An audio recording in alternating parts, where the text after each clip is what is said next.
여러분 안녕하십니까? 윤석열 정부의 주택 공급 대책이 발표됐습니다.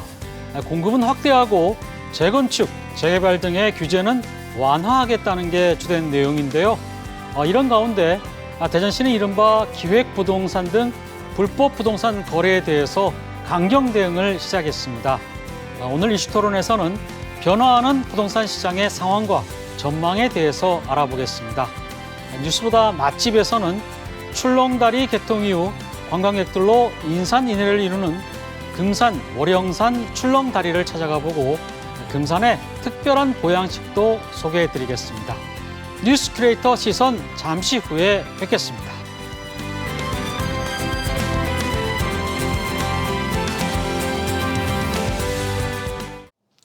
뉴스 크리에이터 시선 첫 순서는 취재 현장의 생생한 이야기와 기자의 생각을 들어보는 취재기자의 솔까말인데요. 보도국 이수복 기자 나와 있습니다. 어서 오세요. 네, 안녕하세요. 네, 오늘은 어떤 이야기부터 나눠볼까요? 네, 부여와 청양에 시간당 최대 110mm 넘는 큰 비가 내렸습니다. 특히 부여군 은산면과 청양군 장평면 일대에 큰 수해가 발생했는데요. 자세한 피해 내용 관련 뉴스로 확인해 보시겠습니다. 지난 14일 새벽 시간당 115mm의 폭우가 쏟아진 부여 거전리 마을은 전쟁터 같은 모습입니다. 제법 큰 주택의 지붕이 통째로 날아갔는가 하면 아랫집은 뼈대만 앙상하게 남았습니다. 외양간은 허물어져 흙더미가 됐고 그 속에서 소 2마리가 깔려 죽었습니다. 굉음과 함께 토사가 밀어닥친 그 순간 집주인은 겨우 몸만 빠져나왔습니다. 나갈 데가 없는 거예요. 그래가지고 막 아들하고 며느리 애들 손자가 저기 목욕탕 문을 뜯고서 걸리 나가가지고 아침에 와보니까 소도 죽어 있고 소도 2마리나 죽어 있고 저런 바위가 여기가 있더라고요. 다 이렇게 생겨서 진짜 아이고. 이 마을에서만 20채가 넘는 집이 완전 파손 혹은 반파됐습니다. 인근 금강변 도로와 제방이 끊어졌고 수백 그루의 나무들이 뽑혀 나갔습니다. 이번 비로 충남에서는 도로와 교량 등 364건의 시설물이 파손됐고 여의도 면적의 2배가 넘는 688헥타의 농경지가 침수됐습니다. 한편 부여 은산면에서 1톤 트럭에 타고 있다가 실종된 2명 가운데 50대 남성 1명이 40km 떨어진 금강 하류에서 숨진 채 발견됐습니다.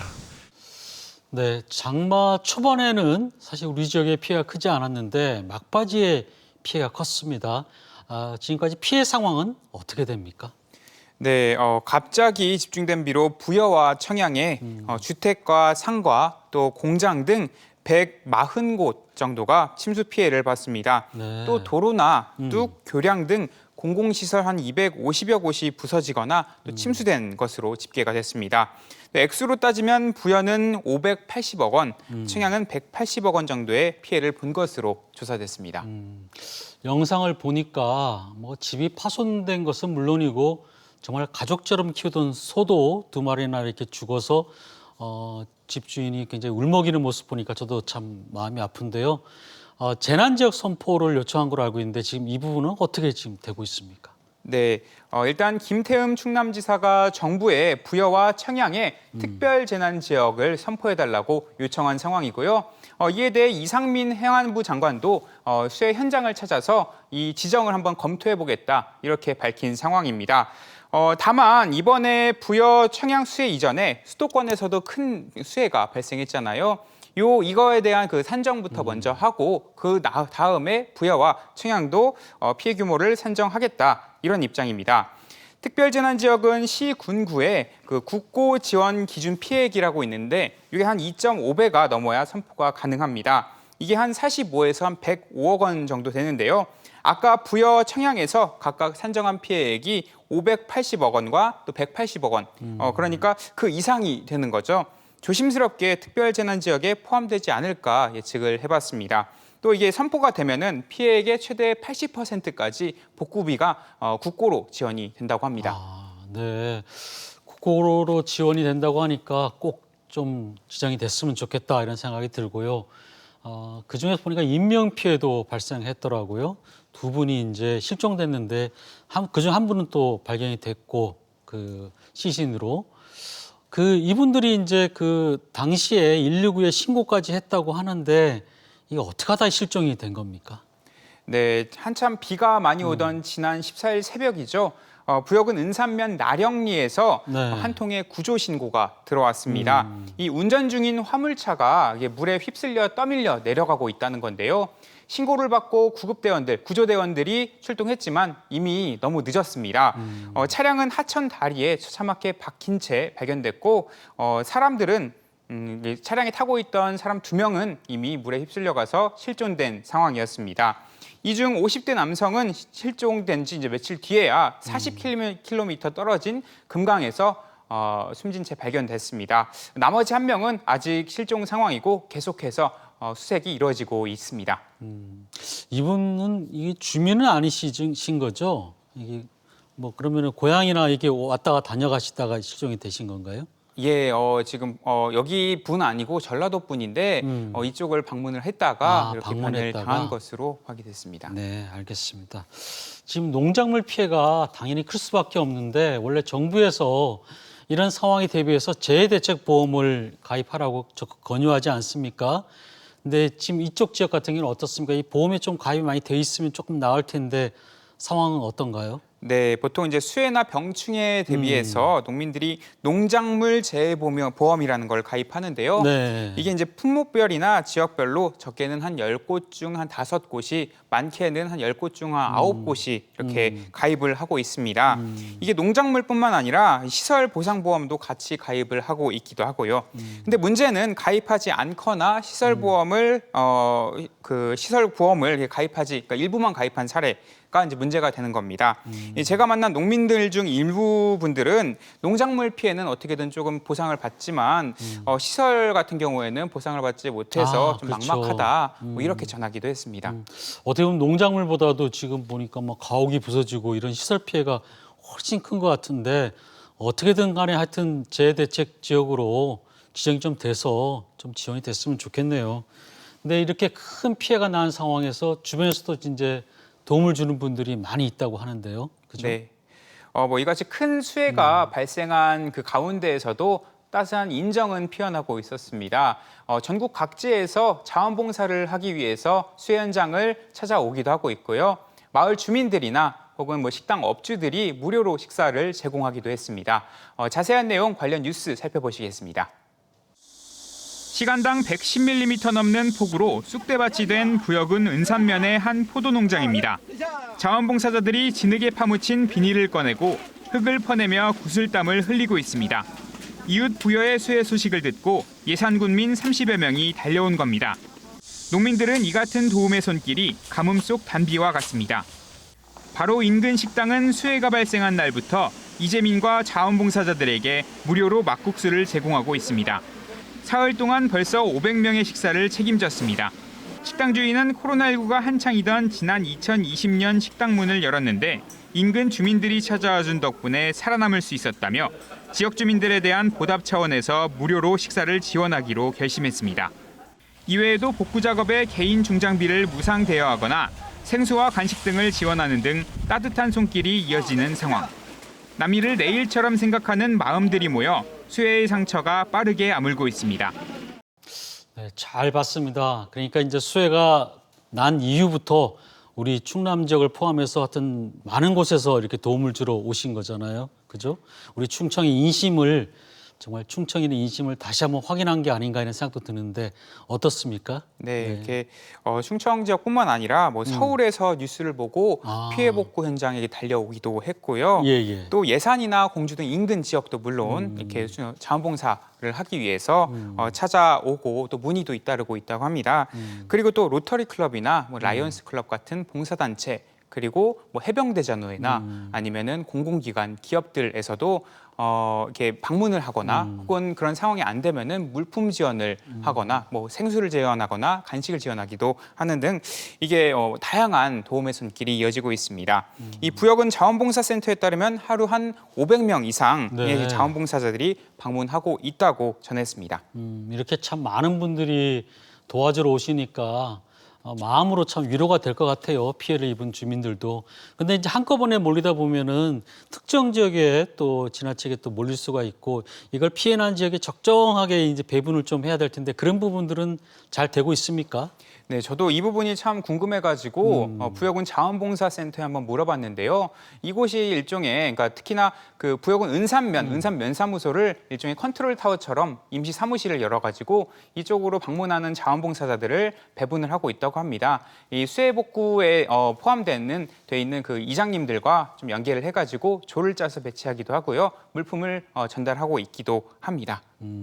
다행이네요. 그래도 컨트롤 타워가 딱 그 면사무소에 있어서. 네. 리포트를 보니까 무료로 막국수를 제공하시는 음식점 업주가 참 가슴에 와닿았는데 이분이 코로나 때 주민들 덕분에 내가 버틸 수 있었다. 그래서 고마움에 무료로 이제 그 자원봉사 하시는 분들 또 주민들에게 대접하는 것 같은데 이수복 기자도 막국수 먹었습니까? 네. 취재 당시에 네. 점심시간이 막 지난 시간이었고 그때 저희도 이제 점심을 챙겨 먹지 못해서 막국수 한 그릇씩 했습니다. 이게 사실 사장님께서 무료로 대접을 해주신다고 하셨는데 좀 한사코 거절하고 막국수 값을 이제 지불을 했어요. 근데 그럼에도 불구하고 사장님께서 수육 한 접시를 내주시더라고요. 수육 한 접시는 서비스로 맛있게 잘 먹었습니다. 그리고 여담으로 네. 지난번 이제 방송 이후에 사장님께서 동네 스타가 되셨다면서 후일담을 전해주셨습니다. 좋은 일 한다는 소리 많이 들었다. 그리고 또 방송 직후에 수십 통의 연락을 받았다. 이렇게 말씀하셨는데요. 무엇보다 방송 이후에 이제 찾아온 자원봉사자분들 중에 한 절반 이상은 이 좋은 일 하시는 거 다 안다면서 오히려 자기는 팔아주러 왔다면서 막국수 값을 무료로 이렇게 먹을 수 있는데도 돈을 지불하고 가셨다. 이렇게 전화시키기도 했고요. 네. 또 이 같은 그런 식당에 좀 훈훈한 소식 이외에도 피해 주민들이 오히려 저에게 이제 찾아온 취재진들이나 혹은 복구 인력들에게 아유 너무 고생 많다 이러면서 식사를 대접을 하기도 하거나 아니면 먹을 것을 챙겨주시기도 했습니다. 참 고마운 분이네요. 근데 더 고마운 건 참 이분의 이런 마음을 알고 또 어떻게든 간에 또 도와주시려 하시는 분들 참 충청도 사람들 참 인심이 좋은 것 같다 이런 생각도 들고 이 가게가 은산면에 있다고 그랬죠? 이 막국수 가게가? 네, 은산면에 예. 살짝 떨어진 그 도심지랑 살짝 떨어진 곳에 위치하고 있습니다. 저희가 뭐 방송에서 상호를 직접 얘기할 수는 없지만 아무튼 좀 잘 됐으면 좋겠습니다. 네. 근데 지금까지 이제 피해가 주로 집중된 부여 지역의 얘기를 주로 했는데 사실 청양도 피해가 만만치 않다는데 어떻습니까? 네, 피해가 특히 집중된 부여 위주로 그동안 좀 말씀을 드렸는데 청양 또한 피해가 만만치 않게 컸습니다. 수해를 입은 농경지가 한 200헥타에 이르고요. 수로 토사 작업을 하던 근로자분이 작업 중에 다치기도 했습니다. 또 특히 청양군 남양면 온직 1리 마을은 고속도로 공사장에서 밀려온 토사로 인해서 마을이 쑥대밭이 되는 등 아까 잠시 말씀드린 것처럼 산출되는 피해 규모만 한 180억 원에 이릅니다. 청양도 만만치가 않네요. 어떻게든 간에 이재민 그 여러분께서 수해 피해 보신 분들이 빨리 이렇게 좀 회복됐으면 좋겠다 그런 기원을 가지고요. 이분들에게 좀 도와줄 수 있는 이런 방법이 있죠. 이게 어떻게 참여하면 되는지 안내를 좀 부탁드립니다.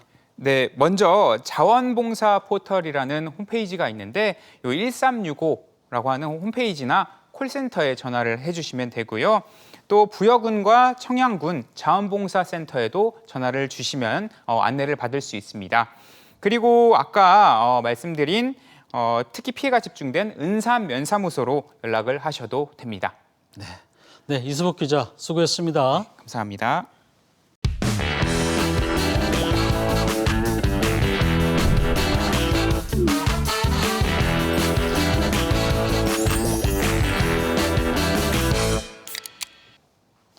레트로 뉴스와 음식 이야기를 전하는 뉴스보다 맛집입니다. 오늘도 요리하는 기자 이기진 기자 나오셨습니다. 어서 오세요. 네, 안녕하세요. 네. 처서를 이틀 앞둬서 그런지 벌써 좀 바람이 서늘해졌는데요. 오늘은 어떤 곳으로 저희를 안내해 주십니까? 예, 말씀드리기 전에 사진부터 한번 보시죠. 네. 저 사진 어때요? 보시니까. 출렁다리가 좀 뭐 일자형이 아니고 좀 특이하네요. 그렇죠. 모양이. 예. 네네.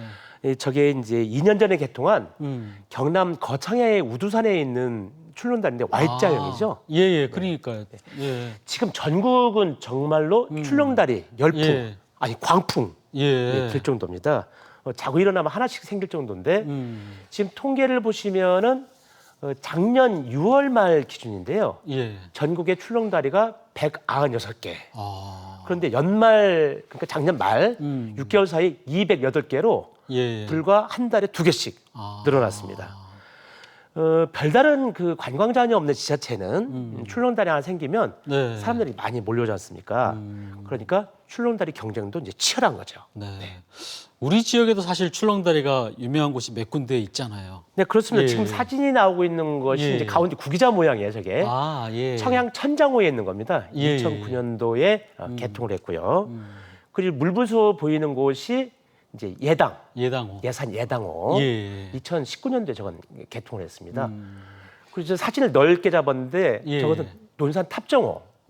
길이가 무려 600m인데 우리나라에서 가장 길죠. 아, 출렁다리 중에서는 제일 긴 네네. 거군요. 예. 그 출렁다리는 이제 한편으로는 환경 파괴라든가 뭐 그 예산 낭비라든가 그런 지적도 있지만 막상 개통하면 수많은 예. 사람들이 찾아오지 않습니까? 그렇죠. 그래서 지역 경제에 사실 활력을 불러일으키기도 합니다. 근데 최근에 저 사진 나오네요. 네. 우리 또 금산에 예. 또 출렁다리가 하나 개통했습니다. 월령산이라고요. 월령산. 네. 예. 월령이 달을 맞이하는 산이다 해서 월령산인데 그런 이름을 붙였어요. 그래서 오늘은 뉴스보다 맛집에서는 금산의 새로운 명소로 떠오른 월령산 출렁다리를 만나보고요. 그리고 금강이 선물하는 아주 특별한 음식까지 한번 보시겠습니다.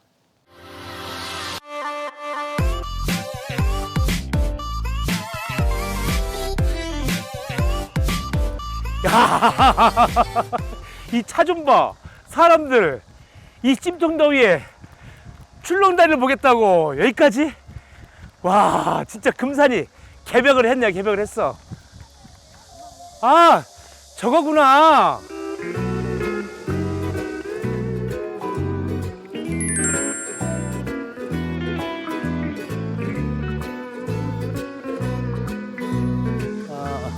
여기가 입구구만. 자, 올라가보자. Do a hooky loud, 아유, a hooky, hooky, hooky, hooky, hooky loud.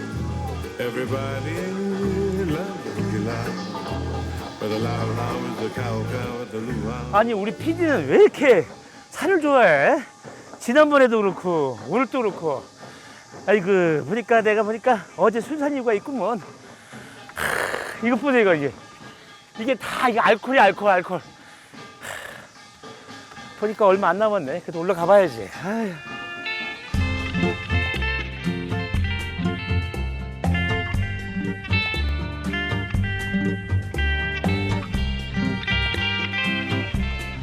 올라가시니까 좋아요? 엄청 좋아요. 엄청 좋아요? 네, 다 왔어요?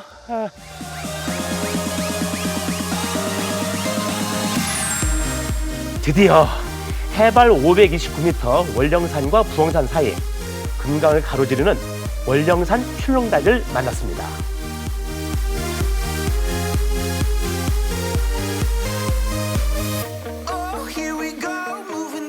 힘들게 올랐지만 올라보니까 막 풍광도 좋고 바람도 시원하고 아주 좋네요. 그런데 지금 와 보면 출렁다리가 진짜 흔들흔들거려요. 흔들흔들. 야, 좀 무섭지 않을까?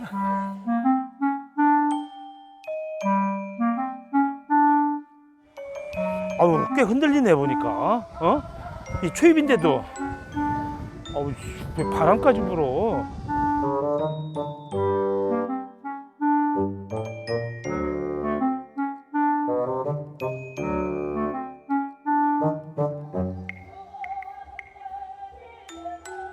누가 흔드는 게 지금? 흔들지 마요!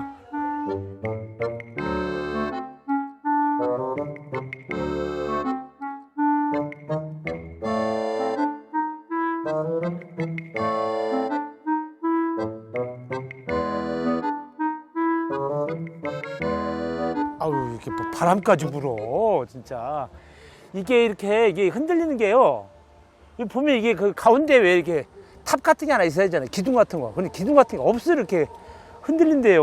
뭐 꼭 이렇게 만들어 놔야 돼? 아이 참나. 아이고. 아니 더 가야 되나?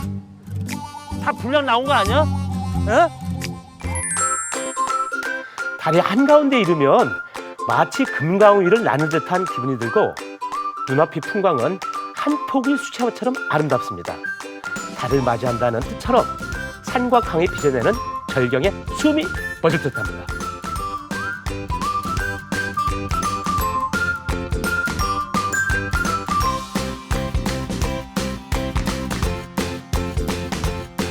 아이고, 지금도 다리가 후들후들거리네. 아, 정말. 아이고. 와, 고기 잡으세요? 야, 신선이 따로 없으시네. 아이고, 참 시원하시겠어요. 금산은 비단매죠. 이런 봉우리가 3,000개나 된다고 그래요. 그런데 또 금산은 비단강, 금강이 흐르고 있잖아요. 정말 풍요로운 땅인데 이렇게 아름다운 곳에서, 깨끗한 곳에서 잡은 민물로 끓인 어죽이 있어요. 오늘 땀 흘렸는데 또 어죽 먹으면서 한 번 더 땀 흘려보겠습니다.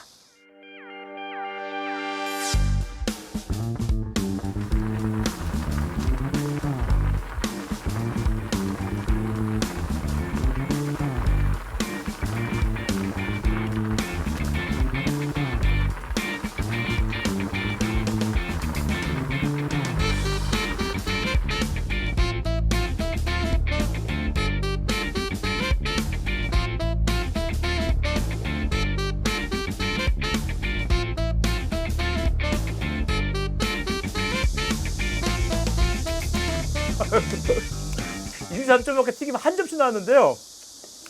다 먹었어. 촬영 전에 배고파가지고 올라갔다 오니까 너무 배고픈 거야. 응? 그래서 아이고 홍삼청 좋네. 응? 네, 어서 메인 오십니다. 빠가만이라는 게 빠가 뭐 네. 바닷가 이름이에요? 네, 빠가사리 아시죠? 네, 빠가사리예요. 동자개, 동자개로만 끓였다고 그래서 빠가만 어죽이고요. 아, 그래서 빠가 네. 빠가만. 예, 여기에다가 이제 그 금산 어죽은 특징이 인삼이 들어가는 게 금산 어죽의 특징이에요. 이게 인삼도 들어가고 몸에 좋은 인삼도 들어가고 신선한 깻잎이나 이런 것들로 들깨가루라든지 이런 걸 가지고 맛을 내는 거예요.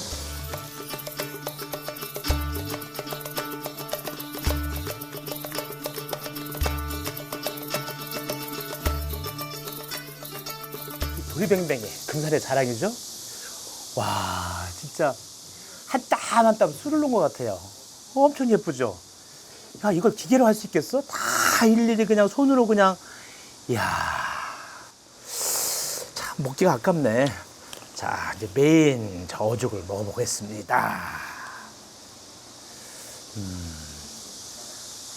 국수도 들어있고, 그 다음에 쌀. 원래 어죽은 말이에요. 진짜 이렇게 무더운 날, 이 강가 같은 데서 막 이제 목욕을 하는 거야. 그럼 몸이 오들오들해지죠.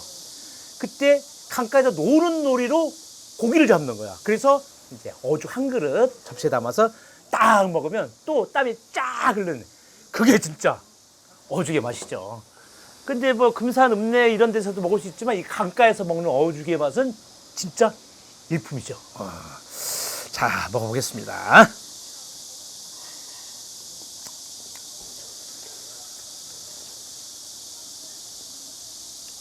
아, 여기가 다르네. 푹 끓이는 살살 넘어가는 데다가 이게 비린맛. 아, 물론 이게 이제 뭐 인삼이라든가 약초라든가 그다음에 깻잎을 잡긴 잡았는데 그래도 비린맛이 있는데 비린맛이 없어요. 고소하고 구수하고 또 고추장 냄새도 좀 나고 된장 냄새도 나고. 야, 진짜.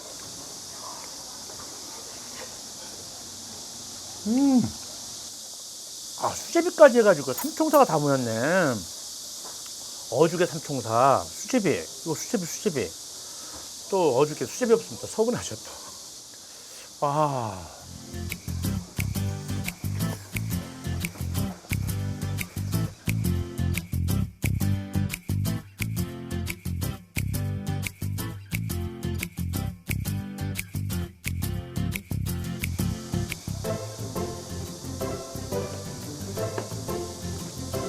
아, 그쵸. 인삼 향은 진하지.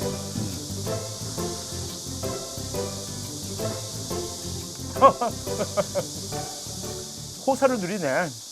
여름에 매미소리 들으면서 강가에서 야 물소리 들으면서 몸에 좋은 어죽.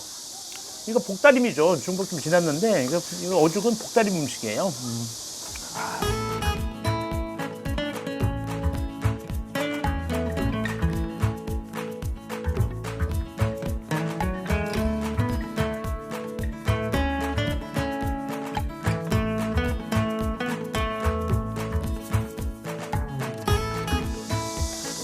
오늘 보고 느낀 건데요. 그 민선 이후에 이제 지자체마다 왜 그 모노레일, 케이블카 이런 뭐 출렁다리 같은 거 막 놀려고 막 경쟁적으로 이렇게 앞다퉈서 하지 않습니까? 뭐 예산 낭비 그런 지적도 있는데 막상 와보니까 막 사람들이 너무너무 좋아하는 거야. 그리고 그동안 보지 못했던 풍경도 보고 또 사람들이 몰려오니까 이 동네 사람들도 이 지역에서도 막 흥이 나가지고 노래도 부르고 장사도 펼쳐놓고 딱 보니까 벌써 이 출렁다리 있기 때문에 여기서 장사가 그렇게 잘 되는 거거든요. 그래서 지자체장들이 그러한 뭐 관광 활성화를 위한 그런 어떤 시설물들, 인프라들 그런 욕구는 진짜 버리기 힘들 것 같아요. 내 생각에는. 네. 땀이 나네 이제. 응? 자, 오드러했던 몸이 다시 자 뜨끈뜨끈한 어죽으로 이제 땀이 나기 시작해요. 이게 진짜지, 진짜야 이게.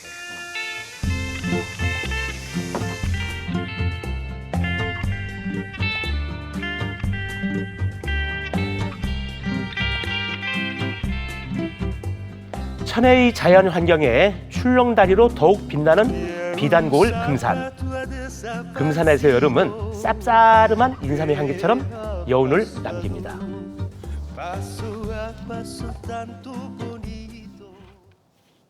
네, 시원하게 펼쳐진 강줄기를 바라보면서 먹는 어죽과 도리뱅뱅이 맛이 정말 기가 막힐 것 같은데요. 네, 그렇습니다. 네. 음식 맛은 어디에서 누구랑 먹냐도 중요하지만 정말로 저렇게 강가에서 네. 어죽을 먹으니까 정말로 신기했고요. 맛있었고요. 그리고 출렁다리를 내려오면 저희가 어죽거리가 있어요. 예. 출렁다리가 개통된 이후에 그만큼 주변에 사람들도 많이 와서 이 주인들이 비명을 지르는데 이렇게 즐거운 비명이더라고요. 저희 이제 금산 재원 쪽이 원래 어죽으로 유명하잖아요. 네, 그렇습니다. 네. 네네. 근데 출렁다리가 이제 개통 직후라서 사람들이 많이 지금 찾는 것 같은데 사실 앞으로가 더 이제 중요하잖아요. 그래요. 그 금산 월령산에 있는 출렁다리 개통 한 달 만에 무려 20만 명. 그러니까 금산 인구의 4배 정도 찾았고요. 그러니까 지금 아마 30만 명이 넘어섰을 겁니다. 그런데 이제 시간이 지나고 계속 출렁다리 생기다 보니까 희소성이 떨어지죠. 네. 그러다 보니까 이제 찾는 사람도 줄어들고 청양 같은 경우는 개통 첫 해는 90만 명이 찾았다가 네. 작년에는 20만 명이라고 그래요. 그래서 그 반짝 효과에 그치지 않기 위해서는 그 지역의 문화, 역사에 그리고 또 지역 산업 구조와 맞춰서 지속 발전 가능한 그런 컨텐츠가 필요하다고 생각합니다. 그렇죠. 뭔가 좀 있어야 될 것 같아요. 네, 그렇습니다. 네. 네, 이기진 기자 수고 많으셨습니다. 네, 감사합니다. 네. 네, 다음은 한 주간의 주요 소식을 전해드리는 주간 포토 뉴스입니다. 양세원 아나운서 전해주시죠.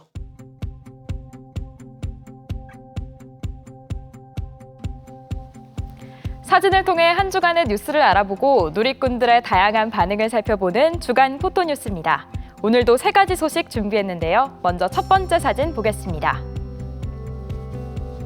지난 광복절 밤 국립대 최초로 충남대학교 교정에 평화의 소녀상이 건립됐습니다. 충남대 평화의 소녀상 건립은 그동안 숱한 우여곡절을 겪었는데요.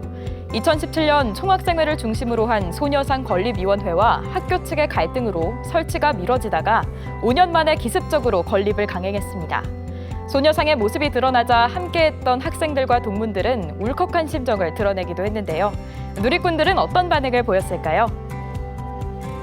함께 기억해야 하는 것들이 있죠. 소녀상의 이야기 잊지 않기를.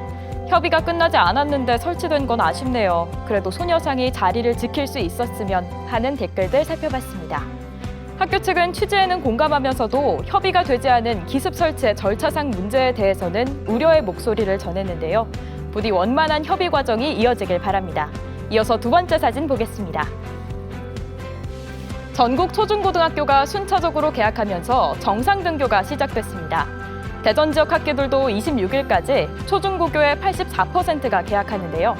코로나가 재확산되는 상황 속이라 우려의 목소리도 크지만 교육당국은 방역 강화를 통해 학교의 일상 회복과 교육에 차질이 없도록 노력한다는 입장입니다. 누리꾼들도 학생들의 건강과 교육권 보장을 놓고 엇갈린 반응인데요. 학교에서 친구들과 배울 수 있는 것들 놓치지 않았으면 해요. 조심해서 다녀와요. 어째 개학 시기만 되면 코로나가 난리. 괜찮을까요? 걱정이 많이 되긴 하네요. 라는 반응들 살펴봤습니다. 오미크론 확산 우려와 폭염까지 정말 좋지 않은 상황이지만 개인 방역 수칙 철저히 지키면서 건강한 학교 생활이 이어지길 바랍니다. 오늘의 마지막 사진 볼까요?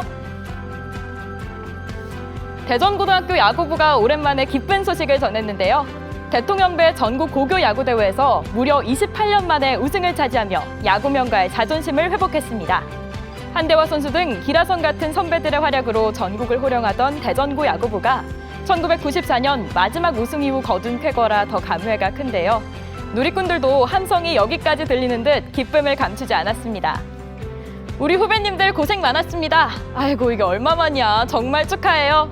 이게 진짜 청춘 드라마죠. 고등학교 야구 우승, 여름이었다 라는 힘찬 댓글들 살펴봤는데요. 대전고는 앞으로 이 기운을 이어서 더 승승장구하고 또 선수들은 더 큰 무대에서 더 멋진 모습으로 계속 만날 수 있길 기대합니다. 지금까지 주간 포토뉴스 함께하셨습니다.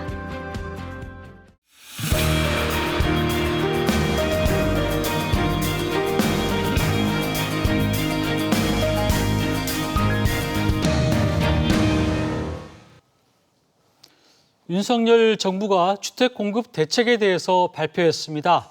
그동안 가장 핫 이슈였던 게 바로 부동산 정책이었는데요.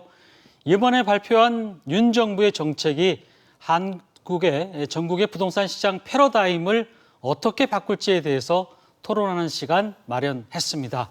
우선 오늘 토론해 주실 두 분 소개해 드리겠습니다. 대전과기대 박유석 교수 나오셨습니다. 어서 오세요. 네, 안녕하십니까. 네.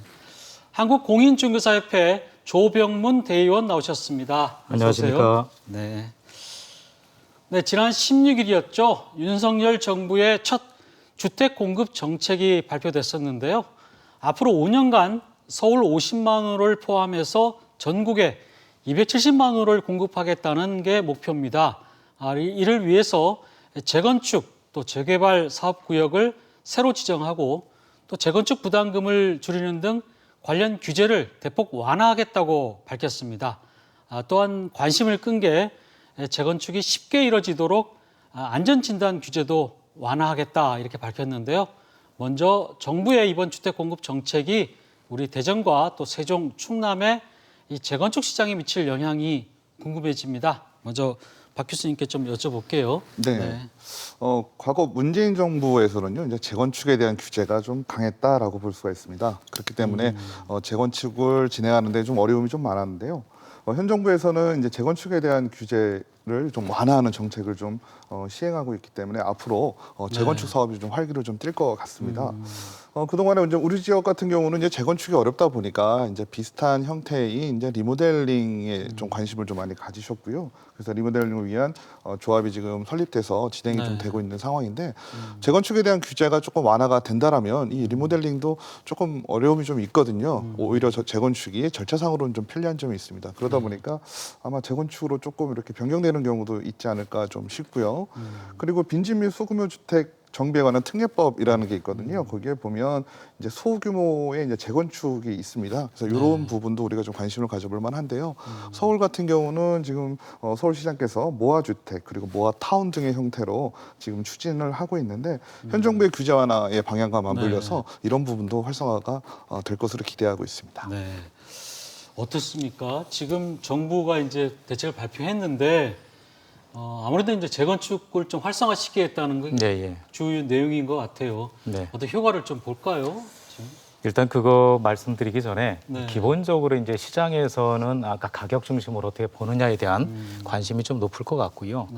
과거에 우리 그 30년 정도의 어떤 그 지금으로부터 30년의 역사를 보면 부동산 가격이 좀 장기적으로 추세적으로 좀 하락했던 게 한 3번 정도 있는데 잘 아시는 것처럼 IMF, 금융위기 그리고 한 번은 그 공급이 좀 더 많았던 노태우 정부 시절에 1990년대에서 90년대 초반 그 정도였거든요.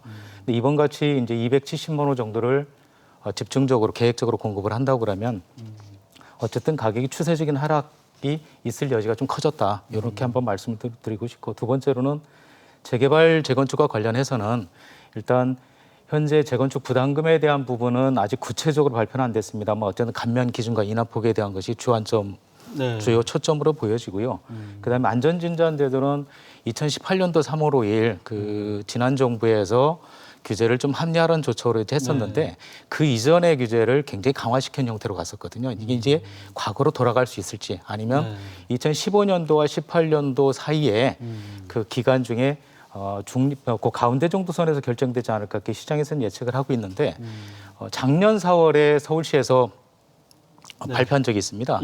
국토부에 제안한 적이 있는데 아마 구조 안전성이나 건축 마감의 문제나 주거 환경의 문제를 배점을 동일하게 한 30% 가고 나머지 문제를 한 비용 분석 문제를 한 10% 정도로 가는 이런 형태로 지금 현재 시장에서는 움직이지 않을까 예상을 하고 있습니다. 지금 대전 같은 경우는 이제 재건축이 오랫동안 추진되는 곳이 많고 또 재개발도 진행이 되고 있는데 사실 이 속도는 굉장히 늦어지고 있더라고요. 이렇게 빨리 진행된 곳이 잘 없던데 이번 조치가 되면은 좀 속도가 좀 빨라지는 건지 특히 또 소규모 재건축 같은 경우는 좀 어떻게 효과를 볼 수 있는 건지 그것도 좀 궁금해요. 네, 어쨌든 지역에서 이제 재건축이 좀 활성화된다라고 하면 재건축이나 건축 허가나 이런 부분은 또 지자체의 몫이기도 하거든요. 근데 과거에는 이제 정부의 정책 방향 자체가 이제 재건축에 대해서 어떻게 보면 좀 부정적이다라고 좀 볼 수 있었어요. 그러다 보니까 지자체에서도 좀 움직이는 부분이 좀 힘들었을 텐데 이번에는 이제 아예 이제 행정적인 부분에서도 이제 통합심이라든지 여러 가지 제도적인 장치를 통해서 재건축이 좀 수월하게 이루어질 수 있도록 왜냐하면 아시겠지만 주변에 보면 재건축이 시작해서 끝나는데 보통 10년 이상 걸립니다. 그렇죠. 이런 부분들이 재건축이 어떻게 보면 또 하나의 좀 문제점이 될 수 있는데요. 이러한 부분들을 단축시킬 수 있는 제도 장치까지도 마련을 하면서 재건축에 대한 부분을 좀 활성화시키겠다라고 하고 있기 때문에 재건축에 대한 기대는 좀 높아지고 있는 것이 사실입니다. 그럼 예를 들어서 대전 둔산 지역 같은 경우에 이제 층고 제한 같은 게 굉장히 강화되어 있는데 그런 것들도 많이 완화될 가능성이 있겠네요. 네, 그렇죠? 그렇습니다. 재건축이 이제 되게 되면 용적률 완화라든지 층고 완화를 통해서 이제 재건축이라는 것도 결국은 사업을 시행하는 이제 조합원들이나 아니면 뭐 거기 다시 새롭게 들어가는 새로운 입주자들이랑 또 만족해야 되는 부분들이 좀 있거든요. 그래서 이런 부분들이 좀 맞아야지 또 재건축이 좀 될 것이고 또 하나 중요 키워드로 본다면 이제 현 정부에서는 이제 민간 주도하겠다라고 좀 많이 내세우고 있거든요. 그래서 민간이 주도해서 어떤 사업이 진행이 된다라는 것은 우리가 사업성, 경제성을 좀 따져야 되는데 그 경제성과 사업성을 따지는 주체들이 각각 다 있습니다. 그들이 다 만족을 해야 되기 때문에 그 부분들이 해소가 되면서 재건축이 활성화될 것으로 좀 기대하고 있습니다. 어떻게 보십니까? 실제 재건축 진행하는 데는 아주 어려운 점들이 있는데 이번 조치가 그런 부분들을 많이 좀 해소할 수 있다 이렇게 보세요. 이번에 발표된 조치만으로 해소된다 이렇게 보기는 어렵지만 기존에 했던 그 내용과 좀 달리 정비 사업에 대한 활성화 조치라고 하는 부분에 대한 스타트는 시작이 된 거고 법제화의 어떤 과정들은 남아 있지만 충분히 이 정부가 가진 의지나 방향으로 봤을 때는 가능할 수 있지 않을까 그렇게 생각을 합니다.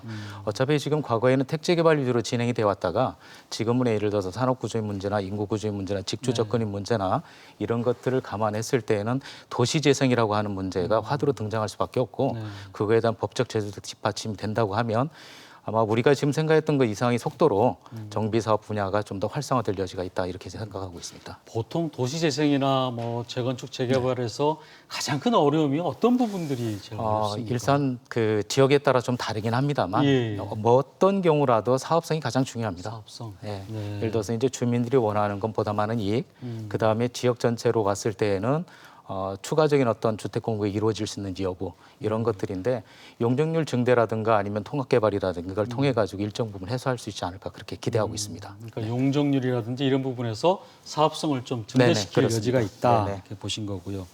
정부가 그 역세권에다가 이제 청년 신혼부부에게 공급한다는 청년 원가 주택도 좀 궁금한데요. 이게 대전이라든지 천안 같은 경우도 이게 해당이 되는 겁니까? 일단 그 예. 구체적인 안이 나오지 않아서 예. 뭐라고 말씀드리기는 어렵습니다만 기본적으로 공공택지나 그 도심 정비사업 용적률 상향에 따른 네. 뭐 기부 체납 물량을 활용하는 걸 전제로 해서 지금 이번 사업이 발표가 됐거든요. 그러다 보니까 세부 추진은 좀 지켜봐야 될 문제긴 하지만 결국 폭넓은 어떤 분양 기회를 제공한다든가 또는 뭐 시세 대비 저렴한 공급 뭐 이런 어떤 방향에 대해서는 기대해 볼 만하다고 생각합니다. 네. 어떻게 보세요, 박 교수님? 저는 예. 이제 기본적으로 나온 거는 이제 청년 원가 주택은 이제 3기 신도시나 아니면 이제 광역교통망 역세권, 고밀도 복합 개발 지역 네. 그리고 교통 여건이 양호한 신규 택지 등에 공급하겠다라고 했습니다. 물량으로 따지면 한 50만 호 정도 될 텐데요. 네. 아마 청년 원가 주택하고 이제 역세권 첫집이라는 또 프로그램이 있죠. 이 두 개가 같이 통합으로 이제 시행될 가능성이 좀 있다라고 보여지는데요. 아무래도 이번에 나온 정책의 이제 기본 틀 자체가 이제 서울 수도권 수요를 좀 충족시키겠다라는 의미로 좀 본다면 네. 지방에 할당된다 하더라도 물량이 뭐 그렇게 적을 것 같고요. 아마 수도권 위주로 진행되지 않을까 생각하고 네. 있습니다. 다시 말해서 이게 서울이나 수도권 중심의 이런 정책에 대할 가능성이 높겠네요. 청년 원가 주택 네. 같은 경우는.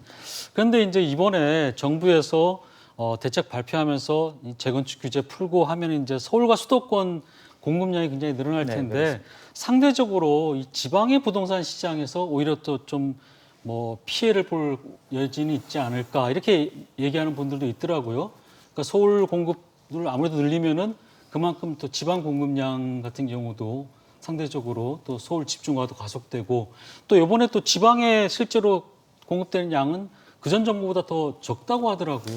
뭐 상대적인 개념입니다만 어쨌든 간에 이제 주택 공급 계획만을 따졌을 때 5년간 주택 공급 계획을 보면 대략 60%가 수도권에서 공급하겠다는 계획입니다. 네. 그러니까 현실적으로 이제 과반을 넘는 인구가 수도권에 거주를 하고 있다 보니까 어찌 보면 이제 당연한 계획일 수도 있는데 문제는 이 사업성 문제라든가 일자리의 어떤 수도권 집중의 문제라든가 이런 것들을 감안해 보면 계획과 달리 결과적으로 보면 네. 아쉽지만 다시 한번 지방의 세율로 이어질 가능성이 좀 크지 않을까 그렇게 보고 있습니다. 네. 교수님도 동의하시는 네, 뭐 어떻게 보면 아이러니하게 지방의 부동산 가격이 상승할 때를 좀 보면요, 좀 수도권의 규제가 좀 강할 때였어요. 그러니까 지방 같은 경우는 수도권 규제를 통해서 풍선 효과, 뭐 반사이익을 좀 누렸다라고 볼 수가 있는데요. 지금은 어떻게 보면 이제 거의 반대되는 개념으로 좀 진행이 되다 보니까 지방의 과거와 같은 그런 어떤 효과로 인해서 가격이 상승할 폭은 좀 적다라고 보고요. 지방 같은 경우는 뭐 다소 충분한 공급이 좀 이루어진 부분도 좀 있고요. 이제 네. 부동산 또 지금 시장 자체가 좀 침체기죠. 그러다 보니까 어떻게 보면은 조금 더 넓게 본다면은 지방에서 이제 미분양이 나타날 수 있지 않을까 하는 생각을 좀 할 수도 미분양까지. 있습니다. 그래서 네. 이번에 250만 원 플러스 알파에서 알파가 20만 원 정도 돼가지고 과거 5년보다는 한 13만 호 정도 분양 계획이 좀 늘었어요. 그런데 오히려 이제 지방 같은 경우는 이제 20만여 호가 좀 줄었거든요. 그런 걸 좀 본다면은 이번 공급 대책에서는 이제 지방에서 발생할 수 있는 문제도 일정 부분을 좀 생각을 해서 지방과 수도권 사이에 어떤 물량 조절을 조금 한 게 아닌가 뭐 그렇게 네, 보고 있습니다. 알겠습니다. 지금 제 뒤로 표가 하나 보이는데요.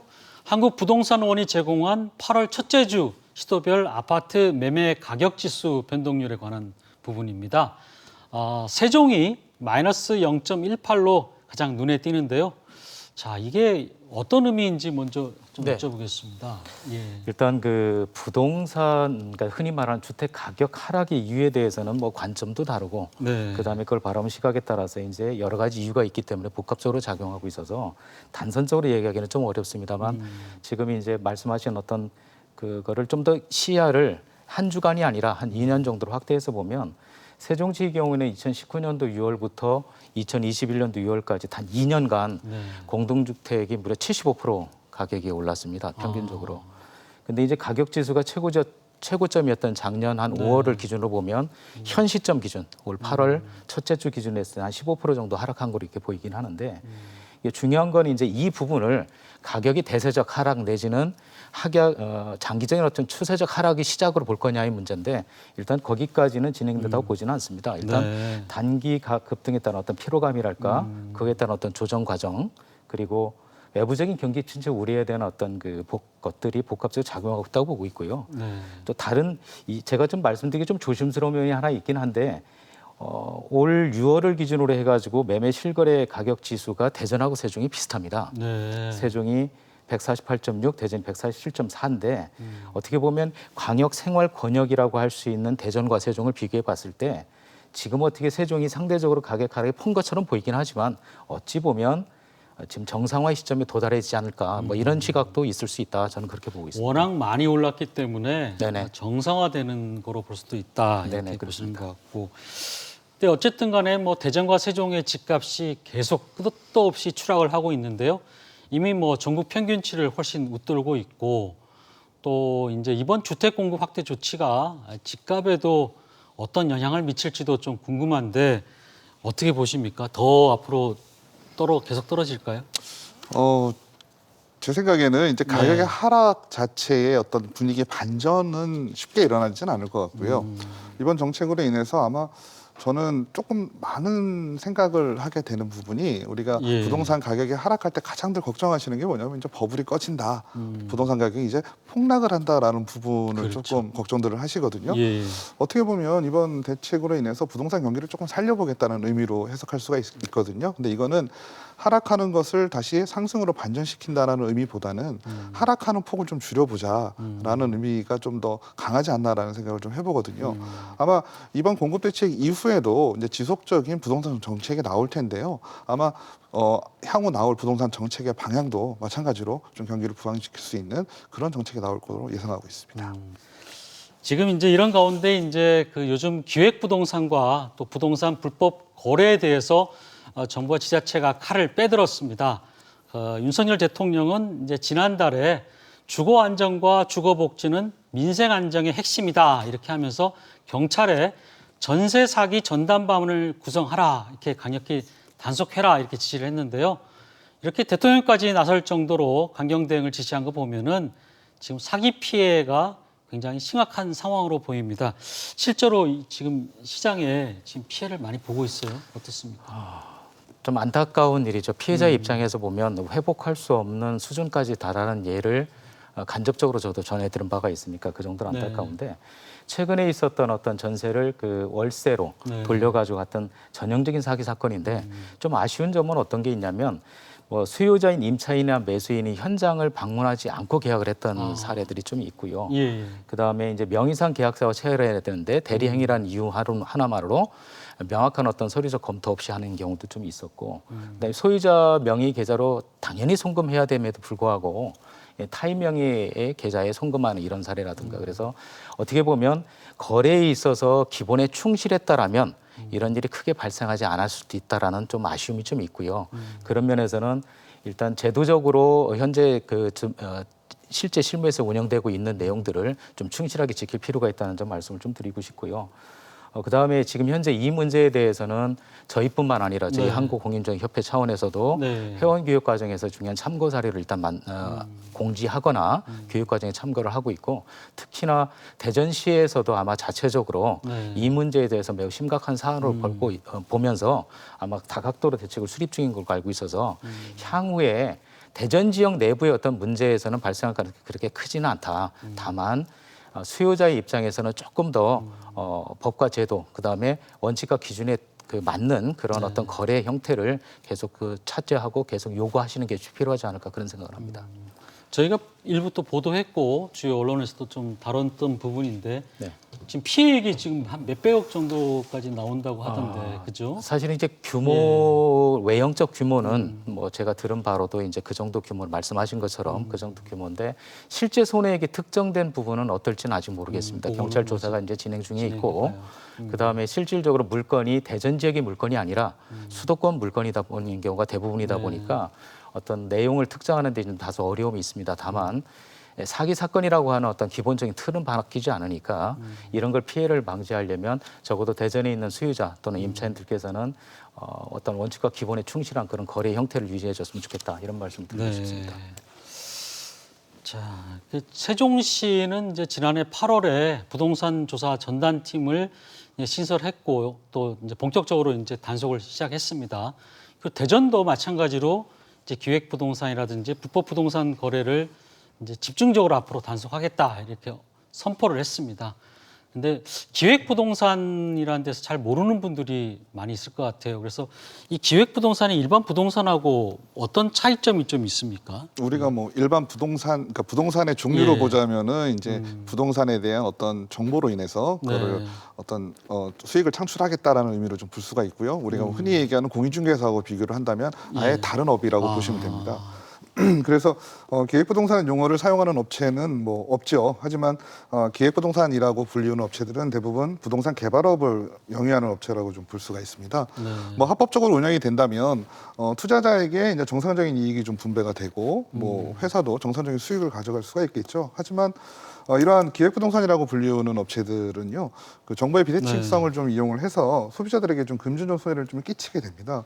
즉 소비자로 하여금 정상 가격이 아니고요, 훨씬 더 높은 가격으로 부동산을 구입하게 하고 또 이런 구입을 하게 되는 이유도 앞으로의 개발 호재가 있다라고 설명을 하게 되는 거죠. 그리고 부동산을 구입했다라는 어떤 개념보다는 네. 내가 투자를 했다. 나중에 우리는 함께 투자를 하고 함께 수익을 얻을 것이다라고 교묘히 속이고 있습니다. 그래서 이런 과정에서 뭐 허위나 아니면 네. 과장된 게 좀 많고요. 소비자를 기망하는 행위로 좀 볼 수가 있기 때문에 소유권이 또 이전되는 과정에서 중간 생략 등기가 되는 경우도 좀 있습니다. 그래서 행정기관이나 사법기관에서는 이러한 점, 뭐 매매 거래 자체에서는 불법성이 없죠. 왜냐하면 네. 등기도 이전에 정상적으로 됐고 했지만 소비자를 기망했다는 점, 그리고 행정적인 부분에서 문제가 있다. 이런 경우에는 단속을 실시하고 있습니다. 네.